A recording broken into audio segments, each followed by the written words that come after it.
Hello, world! Satori Shakur coming to you live from WDET in Detroit. Your next storyteller, Nestor Gomez.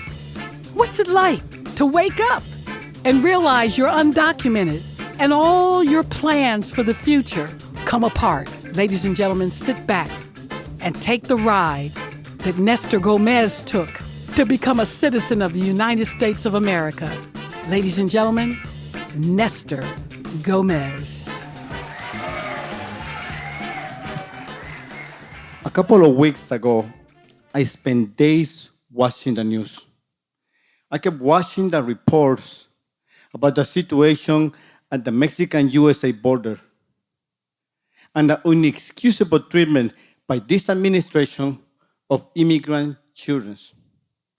Immigrant children, some of them babies, as they were being ripped away from their parents' arms, only to be put in detention in cages. Thanks to the effort of many organizations that organize thousands of people to march on the streets to the chants of families belong together, and thanks to the outcry of millions of concerned citizens, the situation in the border evolved in such a way that some of the children, only a few of them, are being reunited with their parents. So I'm watching the news, and I'm watching a video clip of one of these reunions. I'm watching as the mother, trembling and crying, sees across the room the figure of her small boy, whom she has not seen in days. She sees her son. She runs across the room and she gets down on her knees and she hugs her son. And she hugs him in such a way as if to make sure that no one will ever separate them again. Lo siento, te amo mucho, lo siento, I'm sorry. I love you so much, she tells her son. But her son doesn't reply. Her son doesn't even look at her. And her son doesn't hug her back. And I wonder, maybe he's too traumatized? Or maybe he's mad at her. Maybe he blames her for everything that happened to them so far.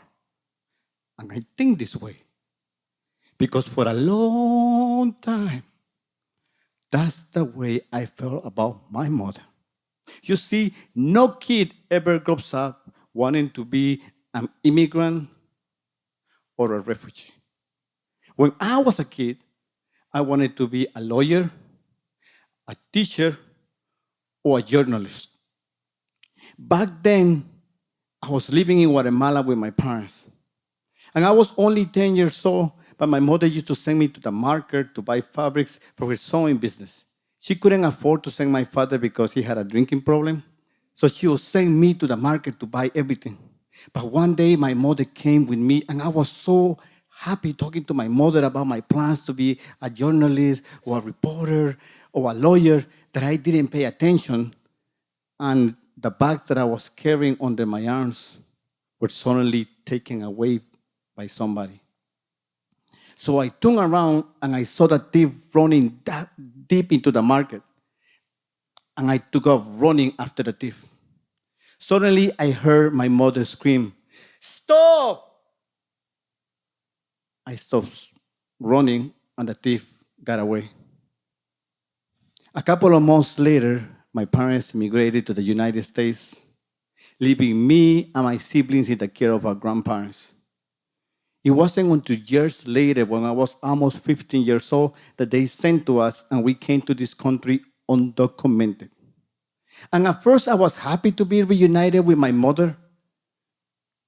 But like many other immigrants, I soon had to face the hardship of having to get used to a life and a country with a language and a culture I knew nothing of. I felt strange and alone. And I started to feel angry at my mother for having taken me away from everyone and everything I knew until then. I started going to high school. And on my senior year of high school, I told my mother that I was studying really hard because I wanted to go to the university to become a teacher, a journalist, or a lawyer. You know that we don't have any money to send you to the university because we're always broke, my mother said. Fine, I told my mother. I'm studying really hard. I'm going to get a scholarship. You know that we're undocumented and you cannot get a scholarship.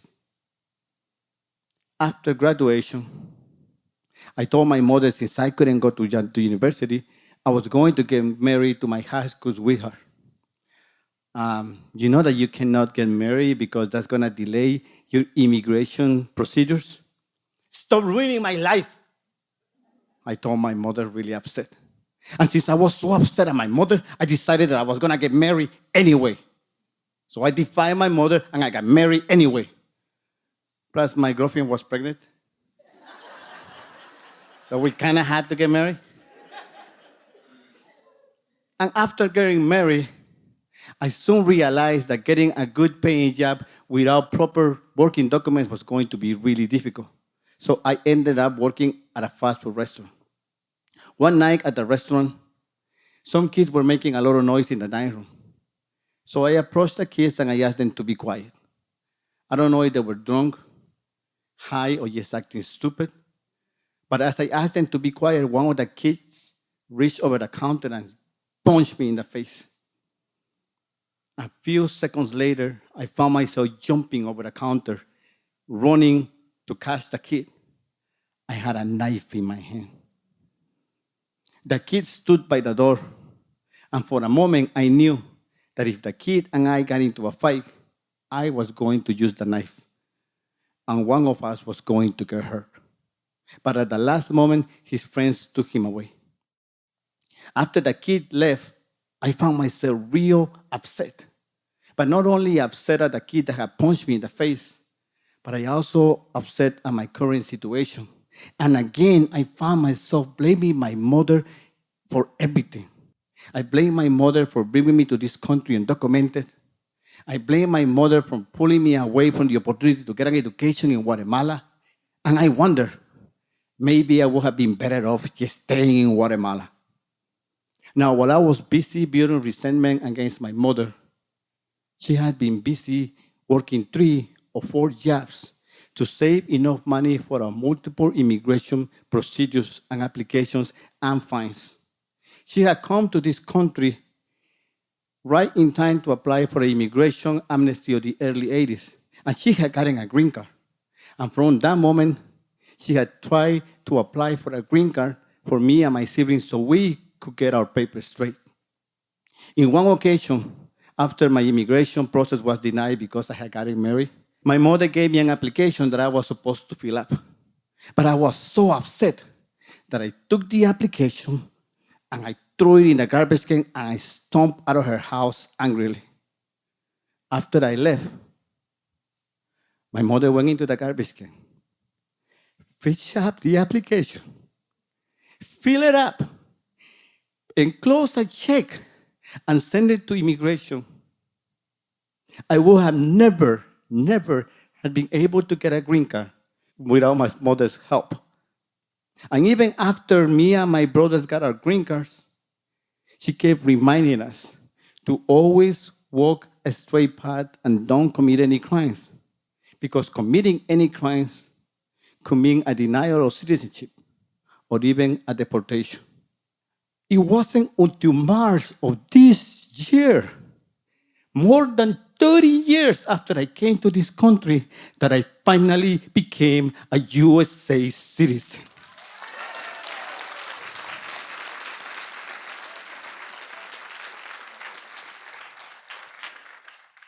So the first thing that I did as I became a USA citizen right after I signed up to be a registered voter was to call my mom to give her the good news and to thank her for all her sacrifices and hard work.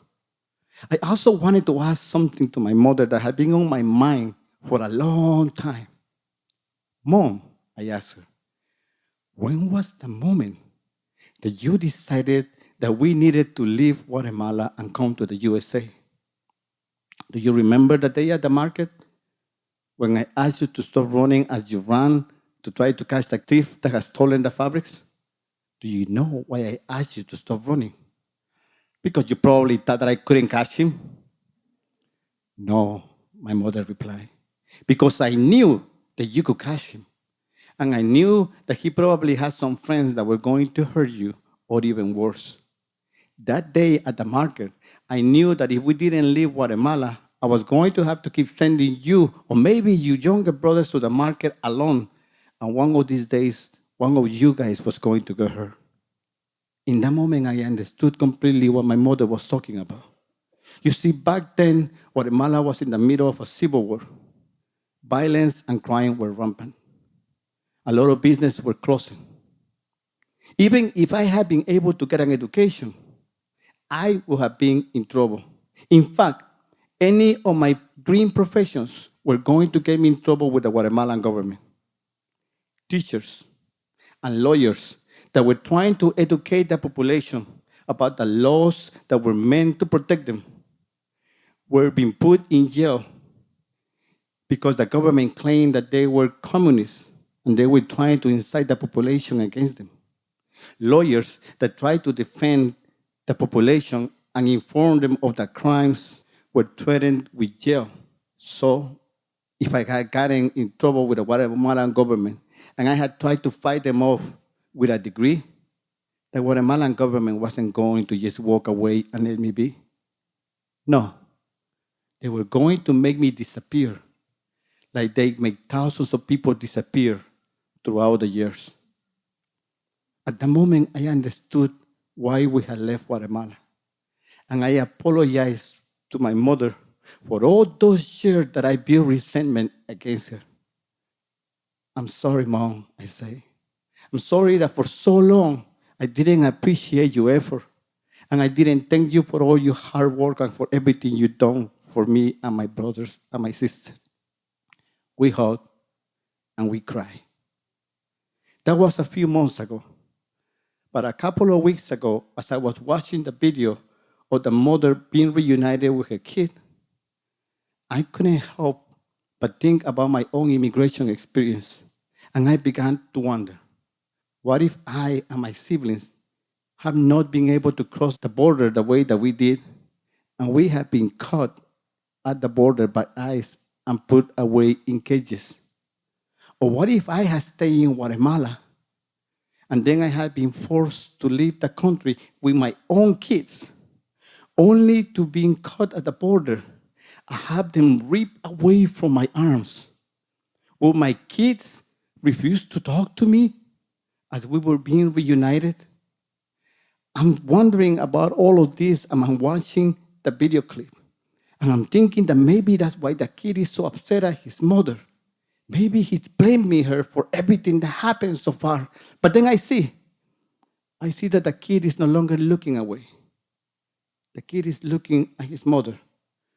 And his little arms are moving to embrace her. This young, beautiful kid has managed to learn in only a few minutes what it took me years to understand. That this was not his mother's fault. That it wasn't his mother's fault that they had to leave the country.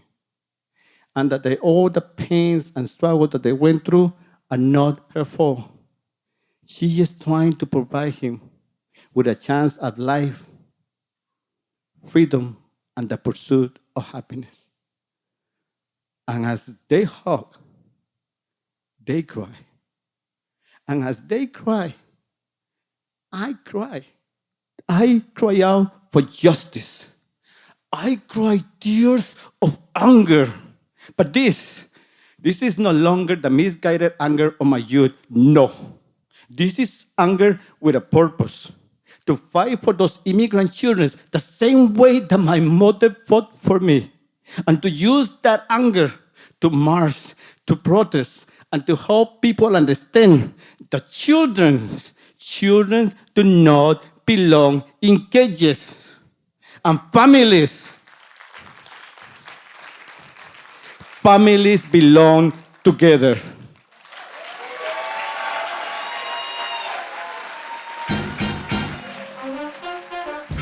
Twisted Storytellers podcast is a production of WDET in Detroit.